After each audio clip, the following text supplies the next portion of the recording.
Hey, it's MK, and I am joining off the board finally. It's been a bit, and this is the color combination that I have picked from my Pinterest board.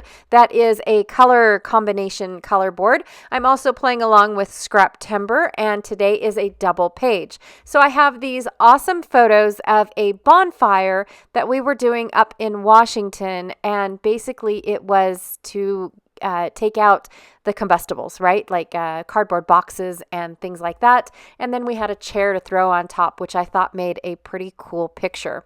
I also used my 3D star punch that is from, I believe, Deco Art. I will have a link down below if I can find it. I bought them off of Amazon quite a few years ago, but I absolutely love them because they make that 3D star. From my little pile of mixed up embellishments from the great outdoors, I have some stickers from Simple Stories and tiny word stickers also from Simple Stories. I think they're all from Simple Stories, but I just brought them all in because they had a little bit of red. I have a couple things from 49 and Market's Nature Study collection. These stencils here, one of them came from my advent calendar. The grid one came from the advent calendar, and then the flame one came from a kit club that I was part of back in 2019 from Redefine Creative. I also have these day-to-day papers from Minte that are pretty old, but just a few scraps. I have this scrap here that is, I believe, from Studio Light, but I won't be able to use it, or I don't use it because it's just a one-off. I have this paper here that is from Close to My Heart. I actually have 2 scraps of it left. This is from Teresa Collins, Far and Away. I just loved this red to go along with my photos and the flames. And then there is my other scrap of Close to My Heart. I'm actually going to use the darker side. There's a light side and a dark side. I'm going to use the darker side. From Creative Memories, I have this shimmer black cardstock that I will be using a little bit of as well. From Close to My Heart, I have this paper. I want to say this paper was from their very last International Scrapbook Day. They had a couple kits, different kinds of kits, and one of them was an outdoor kit. And so this is the sticker sheet from that kit. And then I have 2 watercolor papers that I'm going to cut down to 9 by 12. And I chose watercolor because of the fact that 1, they're textured, and so I really wanted that texture feel, but 2, they're off-white instead of white. And so I thought that this would be the best way to go because I'm still at my crop. Obviously, I have my crop glass mat. And so plus that obnoxious little light is still there. I do apologize, you guys. And I didn't realize, especially from the angle that I'm at, I didn't realize how much the glare on the pictures were from the light as well. So I do try to cover it up. I don't do a very good job because I'm constantly moving around. But I do apologize for that bright glare. And to be honest, I was going to ask you guys whether or not you are okay with the crop videos, right? Or, me going to a crop and doing my videos instead of just me hanging out and playing with my friends, right? I choose to do this because it helps me get ahead at least 4 or 5 videos, 5 or 6 videos, depending on what I'm doing and how I'm doing it. But I do have to say they're a lot harder to edit because there's a lot going on. I have friends that come up and visit with me, ask me if I have certain things. Not that that's a bother, one of those things, but I did want to know if it's distracting for you guys on your end to have the videos chopped up as they are or whatnot. So I'm curious to see if, I know that they're less of quality because of the different kinds of lighting. And I explained that in yesterday's video as to where I have no control over the crop's lighting. And I have to bring the extra lamps that glare off my glass mat.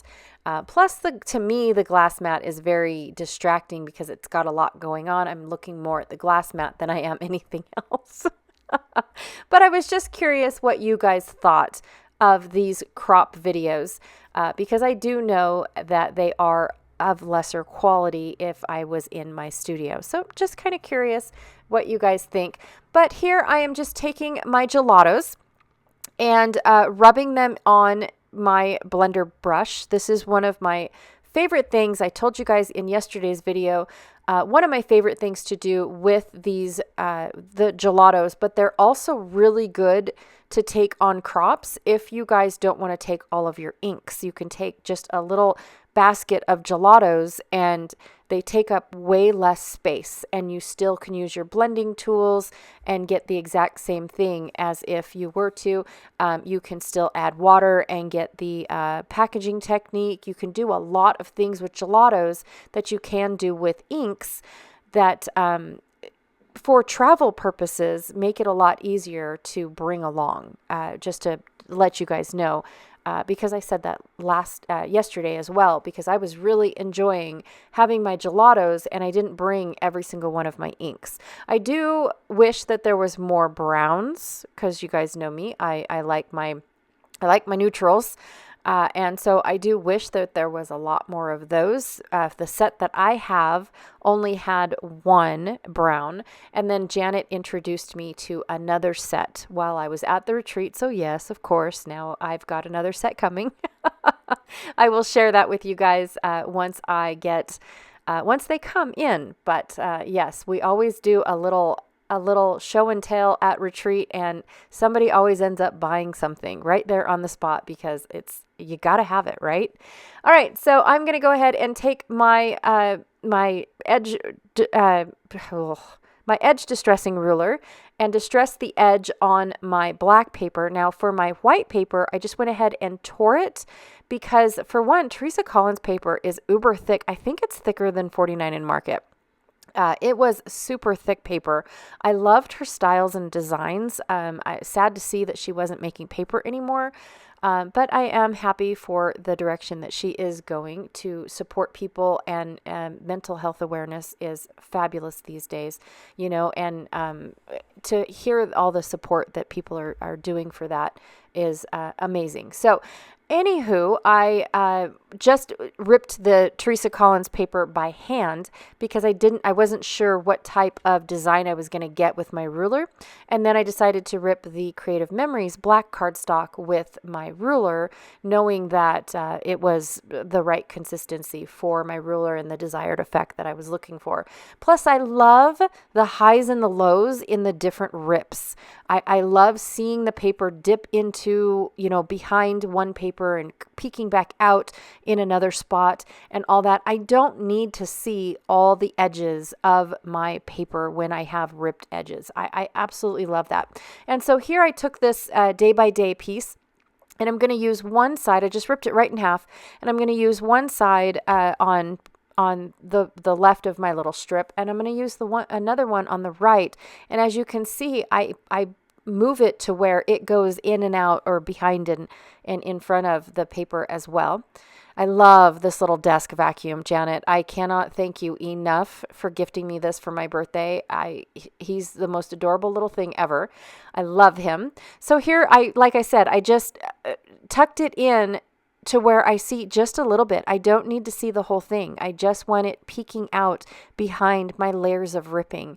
And I love that. It's almost like when you go into an old house and you start stripping off the paint or taking off the wallpaper, and then you see a layer of paint, and then you take the paint off, and then you see what's really back there, what the baseboard really looked like, or drywall or whatever. Once you start stripping the layers of all the years of people redecorating it, I just love that. All right, so I am taking my flame stencil. And just adding a little bit of flame. I love the little texture of the grid stencil as well. It just gives my papers or my pictures a little bit of base to rest on and whatnot. And seems like like this is the ground. The pine needle ground flooring of the forest floor, and then you've got your fire on top of it. That's kind of what I was going for. Hope it worked, but I do like the two stencils. I love mixing my stencils as well, so it's super fun. I'm going to go ahead and put these papers all together. I did have to trim the Teresa Collins. It was a little bit on the long side, so I had to just trim it off a little bit, but then I got caught up talking, and it took longer to trim off that tiny little strip than necessary, so I cut that out. And then I've got my 3 photos here. The one in the center that goes horizontal. Is my best friend and her grandchildren. And I love the silhouette of them. It's very hard to see unless you see it in person, but I do love that silhouette and how close they are. I think some of them are her nieces, though. I think she only had one grandchild there. Yes, I want to say Logie was the only one there, and then the other one is a niece, which she was super cute, Logie's age, and they just played and played and played and played. It was amazing. It was amazing how well they stayed entertained while we moved. So it was great. Okay, I always love getting more out of my products. So especially these film strips, instead of putting the whole film strip behind, I enjoy cutting them in half and getting them to just peek out a little bit. Here's where I noticed that the glare might be very distracting, so I wanted to help that out. I found this layering piece on in my little pile of mixed up embellishments from 49 and Market and Simple Stories Outdoorsies, and so I'm using it to cover up where my black pieces, I didn't cut it exactly in half because I was going based off of the width of my photos rather than just cutting it at 6 inches. So I found a way to cover it up, and honestly, you don't even tell that it doesn't go straight up where it's supposed to. Your eyeball just kind of fixes it. And so you don't notice that it's a 1/16 of an inch shorter at the top than it is down at the bottom. So I like that part too. And then I cut this little ticket piece. It was one design. I cut it in half so I can stick it in there. It gives me a good base for my title. So I've got that going on there. And then I've got all these little stars off to the left of my layout, and I'm going to go off camera and distress them with my fingers, so that way you guys don't have to watch me distress them. But I like doing that because then they don't have to be perfect. If I angle them a little bit, or if I tuck a little bit in, it just is made to go wonky. And then I'm going to also mix them with the sticker stars that are on the Close to My Heart sticker sheet. So I'm going to go ahead and glue everything together. Now, these stickers have been stuck on this wax paper for years. I can't even remember when I played with Simple Stories. I think it was called Lake Life. I don't really remember, but it was the Lake collection from Simple Stories. I want to say it was last year that I was playing with that collection. And I honestly stuck them all on this sheet as a... I think for a layout, and I didn't end up using everything. And so that's, yes, so I ended up, just sticking it off to the side, knowing that it'll come in handy, and it did, especially when I needed red accents for this particular layout. So my title is going to be The Great Outdoors Under the Stars. Now, Under the Stars is the Close to My Heart sticker, and then that red plaid that I stuck behind my tag on the left-hand side, that is also a Close to My Heart sticker from a Timberline paper collection from a few years back. So just another Close to My Heart little element, but I had that one little leftover piece, and even though I don't have any other piece, it's still a red that goes with my tiny word stickers and my little label that says Together, which is perfect for that little photo of all of them. I keep forgetting about that glare on that photo, so I do apologize if it keeps coming off. But the last thing I'm going to do is scatter these stars, and then the Close to My Heart stars are various sizes as well. So I want to make sure that I get at least a small, large, and a medium star on my layout before over-starring my layout. So I didn't want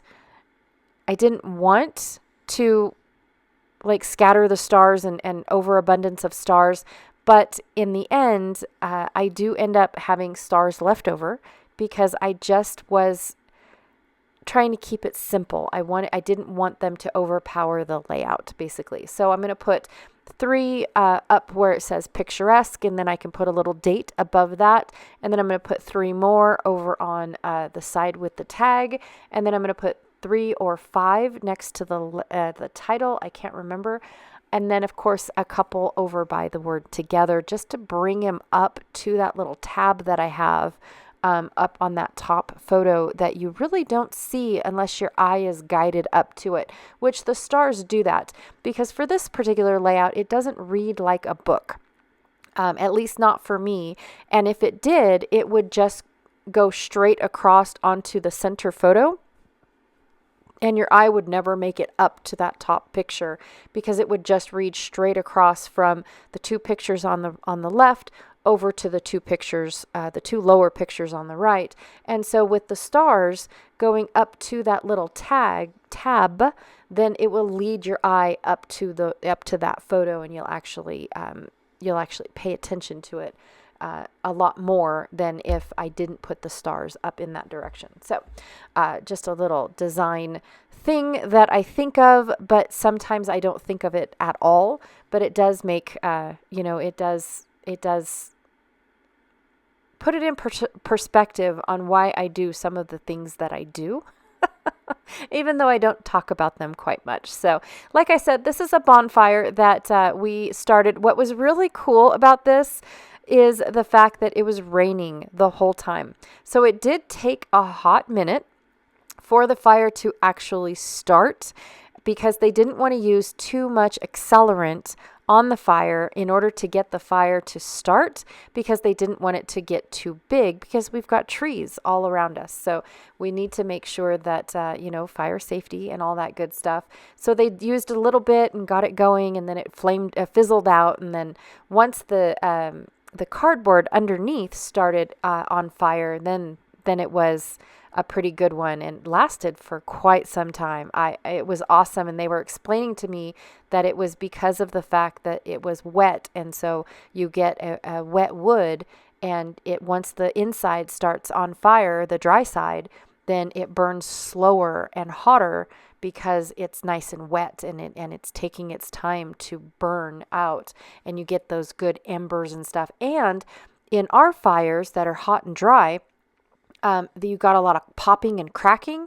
Well, this one you don't have that, so you don't have to worry about the fire getting out of control and popping onto pine needles outside of the bonfire and whatnot. So it was really interesting, the 2 different areas of how we have a fire and how they have a fire. So I really did enjoy, my little lesson on fire control up in Washington. So anyways, again, don't forget to check out the links that I have down below. I've got a playlist for Off the Board, and then I also have a playlist for Scraptember 2025.